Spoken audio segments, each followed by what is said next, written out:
Lions obviously kill the males normally, or chase them off, whichever.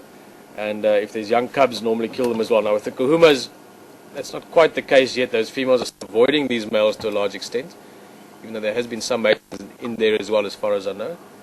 But what does happen often is the females, so I'm sort of thinking of a few different ways of explaining it, but essentially the reason they kill other cubs in the pride is as long as females are looking after cubs, they don't go into estrus. They can't have offspring again until those cubs are mature. So by killing the young cubs, the females then go into estrus eventually, and then the male will mate to them and have their own offspring. So that's the logic behind it, or the drive behind it.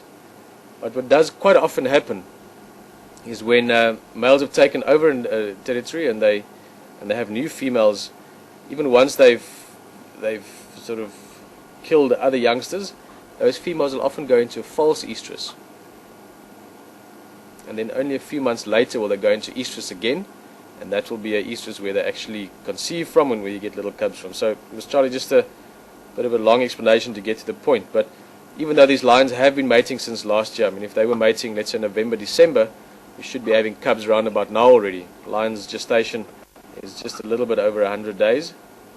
It's about 3.5 months, I think 111 days. I could be wrong by 1 or 2 days. So 3.5 months gestation. So that means if they were mating by middle December, we should be having some cubs now already from some of the lions. Now, again, they've been mating with other prides as well. It's not just the kahumas.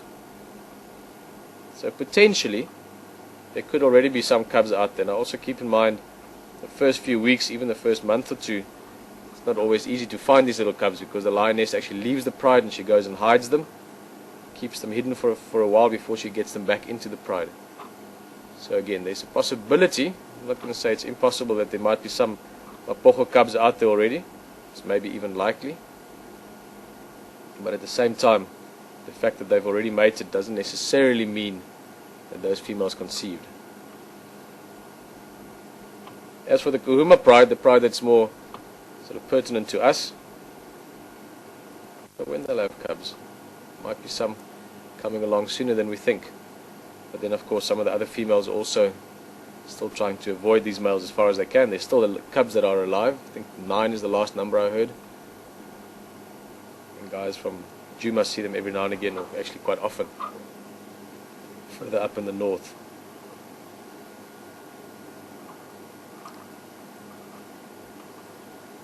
But what I can tell you, virtually guarantee you, is that there will be a lot of little Mapogos running around in the near future. And by the look of these males, I don't think they're going to go anywhere soon.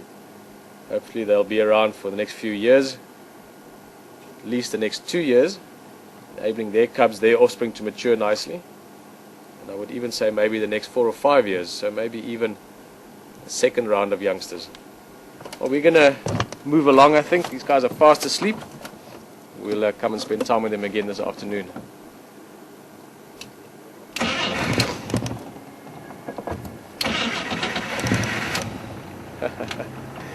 Little rollover for us at the end. Yeah, I'm pulling them.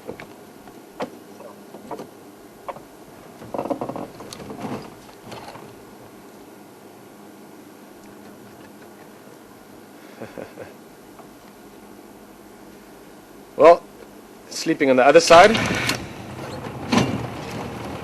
Been fantastic. Very, very cool.